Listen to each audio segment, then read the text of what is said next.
మరి కాల్షియం ఉండే మంచి ఆహారాలు, మినరల్స్ బాగా ఉన్న మంచి ఆహారాలు అంటే సబ్జా గింజలు. పాల కంటే 6 times కాల్షియం ఎక్కువ సబ్జా గింజల్లో. మరి అలాంటి సబ్జా గింజలు చలువ చేస్తుంది అని వేసవికాలం నీళ్ళల్లో వేసుకు తాగుతూ ఉంటారు. కొన్ని డ్రింక్స్లో సబ్జా గింజలు వేసుకు తాగుతూ ఉంటారు.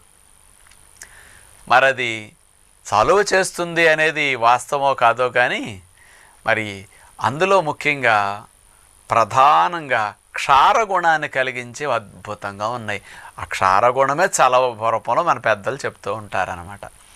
ఇందులో ఒక స్పూనుడు సబ్జా గింజలు తీసుకుంటే, మన టేబుల్ స్పూన్ ఉంటుంది కదా, ఆ స్పూనుడు కనుక తీసుకుంటే నీళ్ళల్లో వేసేసి మనం కలుపుకుని నానాక తాగుతాం కదా ఉబ్బునప్పుడు, సబ్జా గింజలకు ఉండే గుణం ఏంటో తెలుసండి?